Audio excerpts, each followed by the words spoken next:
हाँ तो भाइयों, ऐसा लगने लगा है कि यूके में एक बार फिर फ्यूचर तो ब्राइट है इमिग्रेंट्स का, क्योंकि आप सबको पता है कि नई गवर्नमेंट आ गई है। लेबर पार्टी ने कर लिया है टेक ओवर।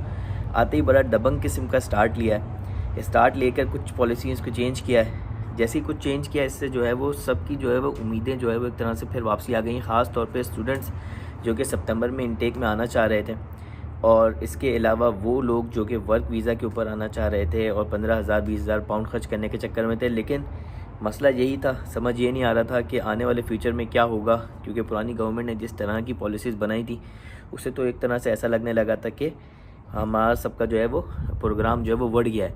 लेकिन अब जो है वो कुछ ऐसी पॉलिसीज़ हमें देखने में नज़र आ रही हैं जो उनका स्टार्ट है वो बड़ा ज़बरदस्त है। इसी मौजू पे हम आज वीडियो में बात करने वाले हैं कि किस तरह की पॉलिसीज़ आते ही जो है वो गवर्नमेंट ने दी हैं और किस तरीके से जो है वो इमिग्रेशन वाले जो लोग हैं उनका जो है वो इससे भला होने वाला है, यानी कि आपका और मेरा भला होने वाला है। तो इस वीडियो में हम इस बारे में बड़ा तफसील में बात करेंगे, तो वीडियो को आपने एंड तक देखना है और चैनल को मेरे सब्सक्राइब करना ना भूलें।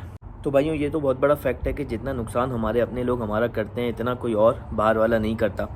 बिल्कुल उसकी मिसाल ऐसी है कि जब ऋषि सुनाक साहब आए तो हमें ऐसा लगा कि यार ये एक एशियन कम्युनिटी से बैकग्राउंड रखते हैं, इनका ताल्लुक़ रखते हैं, तो होपफुली ये जो है वो इमिग्रेंट्स के बारे में कुछ अच्छा सोचेंगे, उनके लिए कोई बेहतर पॉलिसीज़ बनाएंगे, स्टूडेंट्स के लिए कुछ अच्छी पॉलिसीज़ बनाएंगे। लेकिन हुआ बिल्कुल इसका अपोजिट। जैसा कि आप सबको पता है, स्टूडेंट के साथ डिपेंडेंट्स जो हैं वो बंद कर दिए गए, केयर वर्कर के ऊपर डिपेंडेंट्स बंद कर दिए गए, असाइलम के ऊपर नई पॉलिसीज़ लगा दी गई कि आपको जो है अगर आप असाइलम सीकर हो तो आपको जो है वो रवांडा भेज दिया जाएगा। और इसी तरह की बहुत सारी रिस्ट्रिक्शंस जो है वो इमिग्रेशन के ऊपर अप्लाई कर दी गई ऋषि सुनाक के आने के बाद, जिसको सिर्फ हमने ही नहीं, सिर्फ इमिग्रेशन यानी कि इमिग्रेंट्स ने नहीं, यहाँ के अपने लोगों ने भी रिजेक्ट किया, और यहाँ के जो अपने गोरे हैं उन्होंने भी इस चीज़ को जो है वो तस्लीम नहीं किया। और इसकी एक बहुत बड़ी मिसाल है कि जिस तरह से इस कंजर्वेटिव पार्टी को जिस तरह से शिकस्त हुई है बड़े नंबर से, ये इसकी एक बहुत बड़ी मिसाल है कि जिस तरह से इन्होंने हर तरह की पॉलिसीज़ को रिजेक्ट किया। ये याद रहे कि जो स्टूडेंट्स और इमिग्रेंट्स इस मुल्क में आते हैं, ये इस मुल्क में आकर कंट्रीब्यूट करते हैं, यहाँ की इकनॉमी को कंट्रीब्यूट करते हैं, यहाँ के वर्कलोड को कंट्रीब्यूट करते हैं। क्योंकि जिस तरह की जॉब्स हम लोग एज अ इमिग्रेंट्स यहाँ पर आके करते हैं वो यहाँ के अपने लोग भी करने के लिए तैयार नहीं हैं। तो हम जो है वो इस सोसाइटी का बहुत एक मेजर पार्ट है। अब इसकी एग्जांपल ये है कि इस बुरी पॉलिसी को अगर आप देखें तो आप ये देखें कि स्टूडेंट्स जो इमिग्रेंट्स के तौर पे यहाँ पर आते हैं, यहाँ पर पढ़ने के लिए आते हैं, ये एक बहुत बड़ा रेवेन्यू जनरेट करते हैं इस मुल्क की जो इकनॉमी है इसके अंदर। अब अगर आप स्टैटिस्टिकली निकाल कर देखें तो जनवरी से लेकर इस सेशन तक अभी तक जो नंबर्स हैं वो इतने ज़्यादा कम हुए हैं जो पिछले 10 साल में भी कम नहीं हुए स्टूडेंट्स के, जब से इन्होंने स्टूडेंट को एज अ डिपेंडेंट बंद किया है और 20 आवर्स के रिस्ट्रिक्शंस को बहुत ज़्यादा कर दिया है, इम्पोज कर दिया हर तरीके से।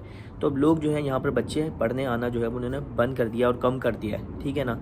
तो इसकी वजह से गवर्नमेंट को भी बहुत लॉस हुआ है इकनॉमिकली। ज़ाहिर है यूनिवर्सिटीज़ जो हैं वो स्टूडेंट्स बुलाती हैं जिसके ब्याह पर वो टैक्स पे करती हैं, तो गवर्नमेंट को फ़ायदा होता है अल्टीमेटली।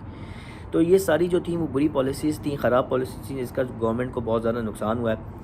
तो जैसे ही नई गवर्नमेंट, जैसे कि हमें पता है लेबर पार्टी अब आ गई, उन्होंने टेक ओवर कर लिया, आते ही उन्होंने कुछ एक्शंस ऐसे लिए हैं और कुछ चीज़ों के ऊपर उन्होंने बात करना शुरू कर दी है जो कि फ्यूचर में हमारे लिए एज एन इमिग्रेंट जो है वो बहुत ज़्यादा फ़ायदेमंद साबित होने वाली है। नंबर 1 बात करते हैं असाइलम की। जैसे कि आपको पता है कि एक पॉलिसी ये बना दी गई थी कि लेट से अगर आप यूके में हैं और यहाँ पे आके आप असाइलम क्लेम करते हैं एज एन इमिग्रेंट, तो आपको जो है वो असाइलम मिला जाता था। अगर आप केस जीत जाते हैं, अगर आप सफिशिएंट प्रूफ प्रोवाइड कर देते हैं तो गवर्नमेंट आपको असाइलम देती थी। हाउएवर ऋषि सुनाक की गवर्नमेंट ने जो है वो इसको कुछ रूल्स में कुछ इस तरह से चेंजिंग करवाए थे कि अगर आप असाइलम लेते हैं तो आपको रवांडा भेज दिया जाता था, यानी कि एक स्टेट है जहाँ पर आपको ट्रांसफ़र कर दिया जाता था, यानी कि आप यूके के रेजिडेंट नहीं बन सकते असाइलम के ऊपर। और इस पॉलिसी को आते ही सबसे पहले जो है वो लेबर पार्टी ने रिजेक्ट कर दिया, यानी कि ये पॉलिसी वापसी चली गई। अगर आप असाइलम सीकर हैं यहाँ पर और आपका असाइलम अप्रूव हो जाता है तो आपको पूरा राइट है कि आप यूके में एज अ रेजिडेंट रह सकते हैं। तो ये सबसे पहली चीज़ है कि उनका जिस तरह का रिएक्शन है आते ही पॉलिसीज़ के ऊपर पुरानी, इससे ये क्लियर मैसेज जा रहा है कि बहुत सही और नई चीज़ें चेंज होने वाली हैं। इसके अलावा जो सबसे इंपॉर्टेंट चीज़ है जिसके ऊपर बात की जा रही है वो है वही यूके स्टूडेंट्स को एज अ डिपेंडेंट अपने साथ लेकर आना। इसके ऊपर भी जो है वो डिस्कशन जो है वो शुरू हो चुकी है और देखा जा रहा है, इसको लुक आफ्टर किया जा रहा है कि किस तरह से जो है वो इस पॉलिसी को भी अमेंड किया जाए। और सिर्फ यही नहीं, बहुत इंपॉर्टेंटली स्टूडेंट्स को 20 आवर्स से ज़्यादा काम करने की परमिशन देना, इसके ऊपर जो है गवर्नमेंट बहुत ज़्यादा तरीके से काम कर रही रही है, इसके ऊपर इसको देखा जा रहा है, सोचा जा रहा है कि किस तरीके से इस चीज़ को भी इम्प्रूव किया जा सकता है, क्योंकि बहुत सारी ऐसी कंट्रीज़ हैं दूसरी जहाँ पर जो है वो 20 आवर्स से ज़्यादा स्टूडेंट्स को काम करने की इजाज़त दी जाती है। और ऑब्वियसली ये बहुत इंपॉर्टेंट होता है, क्योंकि जो स्टूडेंट्स यहाँ पर आते हैं इंटरनेशनल स्टूडेंट्स, उनके लिए ज़रूरी होता है कि वो यहाँ पर ज़्यादा से ज़्यादा काम करें ताकि वो अपने आप को सपोर्ट कर सकें। उनको अपनी फ़ीसेस कंप्लीट पे करनी होती हैं, और उसके साथ साथ उनको अपने जो फाइनेंशियल मैटर्स होते हैं, अपने रेंट है, अपना ग्रॉसरी है, अपना खाना पीना खर्चा जो होता है सारा वो भी उनको मैनेज करना होता है। तो इतना आसान नहीं होता इंटरनेशनल स्टूडेंट्स के लिए कि वो अपने मुल्क से पैसे मंगवा कर यहाँ पे अपनी जो है वो मामलात को ठीक कर सकें। तो जिसकी वजह से आपको पता है कि ऑल टुगेदर इम्पैक्ट जो है वो नंबर ऑफ़ एप्लीकेशंस के ऊपर पड़ा, और जो नंबर ऑफ़ एप्लीकेशंस थी स्टूडेंट्स की वो अल्टीमेटली कम हो गई। इसका गवर्नमेंट को लॉस हुआ। तो इसके ऊपर भी जो है वो बहुत ज़्यादा काम किया जा रहा है, उसके ऊपर भी सोचा जा रहा है। और थर्ड मोस्ट इम्पॉर्टेंटली जो हेल्थ केयर के ऊपर डिपेंडेंट बन किया गया है। हेल्थ केयर आपको पता है शॉर्टेज ऑफ ऑक्यूपेशन में हमेशा से आता है, और हेल्थ केयर में काम करने वाले लोगों की तादाद हमेशा से यूके में कम रही है। ये इसकी एक वाहिद वजह है कि इमिग्रेंट्स को बुलाया जाता था जो कि यहाँ पर हेल्थ केयर का काम किया करते थे। तो उसके ऊपर जब से डिपेंडेंट बंद किया गया तो ज़ाहिर है नंबर ऑफ़ एप्लीकेशंस जो है वो भी जो है वो कम हो गई हैं हेल्थ केयर की, और लोग जो है वो माइग्रेट होकर यूके नहीं आ रहे।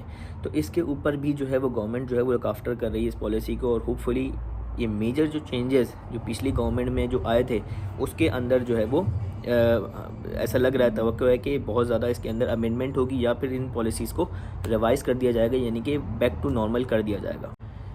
हाँ, तो सीन कुछ ये है कि इन तमाम चीज़ों को चलते हुए जो इमिग्रेंट्स हैं वो लोग जो कि फ्यूचर में प्लान कर रहे हैं यूके आना, उनके लिए जो है वो एक ब्राइट एक तरह का जो है वो एक बिगनिंग है अगेन, कि वो अपना जो है वो कंटिन्यू रखें अपने मामलात को, और वो जो है वो यूके आना जो है वो अपना पोस्टपोन ना करें, क्योंकि जिस तरह से हम इनकी पॉलिसीज़ को नई गवर्नमेंट की देख रहे हैं, होपफुली इमिग्रेंट्स के लिए जो है वो फ्यूचर जो है वो यूके में बहुत बेहतर होने वाला है। तो इसी तरह की और बहुत सारी अच्छी खबरें सुनने के लिए मेरे चैनल को सब्सक्राइब कीजिए, और मिलते हैं किसी और वीडियो में। अपना बहुत ख्याल रखिएगा। खुदा हाफिज़।